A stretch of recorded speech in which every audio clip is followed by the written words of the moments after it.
পাঠ্যপুস্তকে পরিমার্জিত হচ্ছে ইতিহাসের বিভিন্ন বিষয় ও ঘটনা। বাদ দেয়া হচ্ছে অতিরঞ্জিত ও উদ্দেশ্যপ্রণোদিতভাবে সংযুক্ত করা বিভিন্ন অংশ। এমনকি কাউকে অতিরিক্ত হিরো হিসেবে উপস্থাপন করা হলেও বাদ যাবে তাও।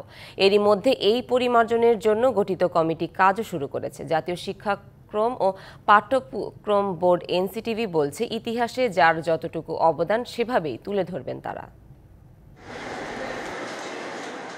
দেশে আনুষ্ঠানিক পাঠ গ্রহণের শুরু থেকে সর্বোচ্চ পর্যায় পর্যন্ত পাঠ্য বইয়ে অন্তর্ভুক্ত রয়েছে ১৯৭১ সালের মহান মুক্তিযুদ্ধের ইতিহাস।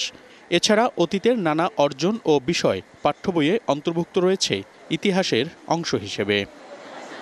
এনসিটিবি বলছে, পাঠ্য বইয়ে এসব ইতিহাসের অনেক কিছুই অতিরঞ্জিত করা হয়েছে, উদ্দেশ্য প্রণোদিতভাবেও যুক্ত করা হয়েছে কিছু কিছু। এবার তা পরিমার্জনের কাজ শুরু করেছে এনসিটিবি।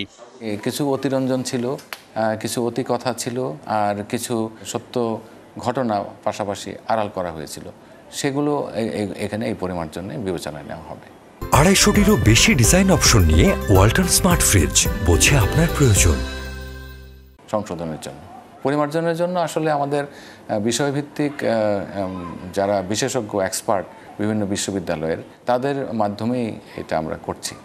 এনসিটিবি বলছে, শিক্ষার্থীদের সঠিক ইতিহাস জানতে ইতিহাসে যার যতটুকু অবদান সেইভাবেই অন্তর্ভুক্ত করা হবে।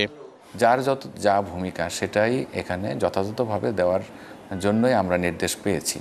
কাউকে বাদ দিয়ে বা কাউকে ছোট করে বা কাউকে বেশি বড় করে আমাদের সেই উদ্দেশ্যে আমরা কোনো কাজ এখন উপদেষ্টা মহোদয়ের পক্ষ থেকে সরাসরি আমাদেরকে বলে দিয়েছেন, যার যা ভূমিকা যতটুকু সেটাই আপনারা বইতে তুলে ধরবেন।